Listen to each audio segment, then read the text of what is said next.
Hi mga dog! Hi mga dog! Hi mga dog! Welcome to On the Road with Dog. Hi mga dog, good morning. This is our 65th episode and I woke up like this.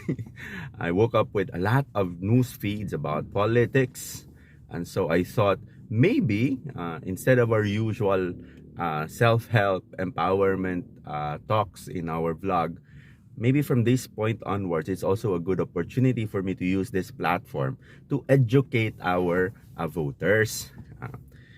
We have to know who we vote, and we have to know why we are voting for these people. So what are up for grabs in the 2022 elections? We have the president, the vice president, the senators, the congressmen, the mayors, and then the councilors, city and municipal councilors. We will start with, of course, down the bottom, the councilors, the city and the municipal councilors. I'm sure you already have your bets on who to vote for as your city or municipal councilors. But the question is, do they have what it takes to play the role and the function of a city or a municipal councilor? Because every position actually has duties to fulfill. And sometimes our bets may probably be good on other positions instead of that which they are running. So, first stop, the city and the municipal councilors, while they share exactly almost the same functions as all others in the legislative department, such as Congress, as well as, representatives and the Senate in the Congress, let's go to the very details on what their functions are as city and municipal councilors. There are actually three. They are actually tasked to do three things. Number one, to make laws in the form of ordinance and resolutions. And number two, representation, represent their people. And number three, oversight function. Make laws. What laws are they supposed to make? They're supposed to make laws that can change the lives of their constituents in the municipal and the city level.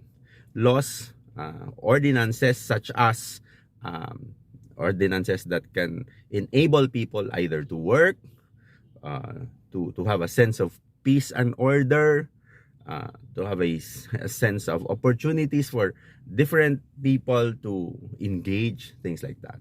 So if you want a counselor, who knows how to make laws.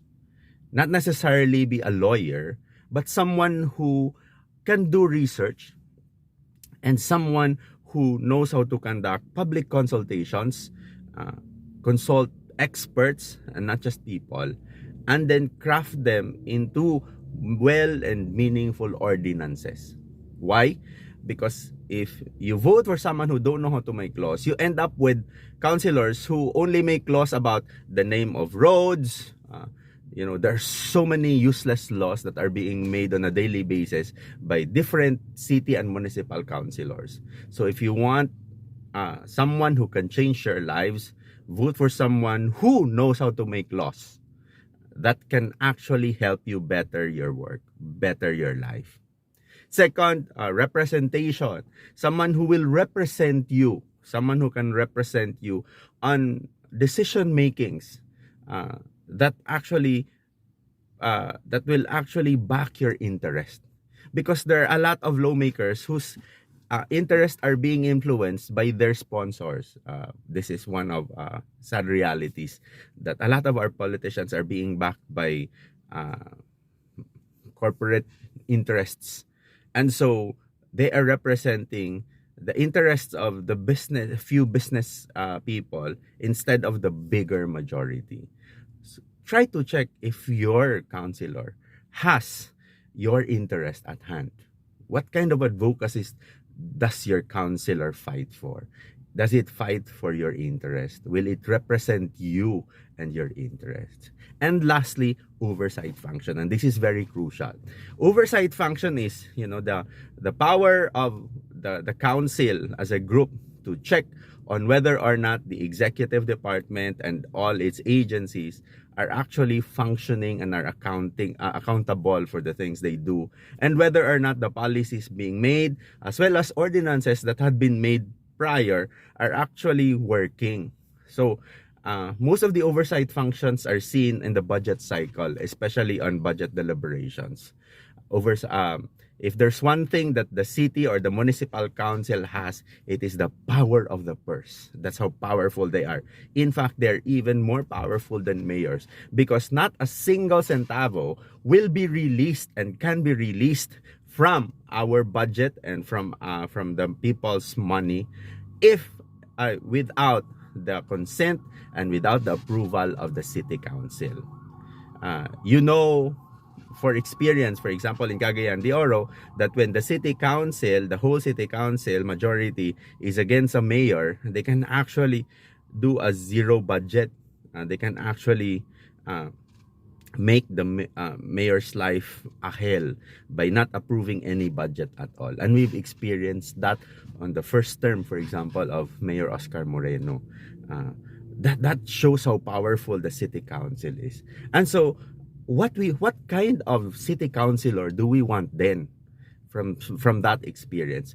Then we will it would show that the city council we want are the city council composed of councilors that are critical, not just an all no and not just an all yes. You see, if the majority of the city council are from an opposing party, opposed to the mayor, there is a tendency for all of them to say just all no. Even if the projects and the programs of the mayor are good for the people, they don't want the mayor to shine, so they'd always say no. Those are an all no people. They cause a lot of damage in the city. But there's also such a thing as an all yes council, which is equally dangerous. These are when all the majority are also with the mayor or pro mayor, that they will vote for yes in all things simply because they are with the same party. While that is dangerous, equally dangerous with an all no, what we want is a critical councilor. A councilor critical enough to say yes or to say no, depending on whether or not the programs of the mayors are good, whether or not the programs of the mayors are bad. And so, that said, therefore, we want a councilor that has balls. We want a councilor that has principle. A councilor that is not an all no, that is not an all yes, but a councilor that can fight for our interests over and above his or her political affiliation, over and above his or her political interest. Someone that if voted as a minority has enough and strong power to say no to a very strong mayor or a majority. Someone, when voted with the majority, if and when voted with the majority, still has the stand to say no if the majority of his friends and if the majority of his co-political parties are saying otherwise. We wanted someone with a backbone so that we as people will truly win. That will be the real city councilor and municipal councilor we want. One, someone who knows how to make laws, intelligent enough to do research, intelligent enough to conduct consultations, and intelligent enough to craft ordinances that can change our lives. And two, someone who can represent our interest and not just the interest of a very few. The interest we have as a majority would almost always be interest on our social welfare, on peace and order, on health. These people, and we can see their track whether or not they are actually representing our interest. And three, someone with balls to perform functions of oversight.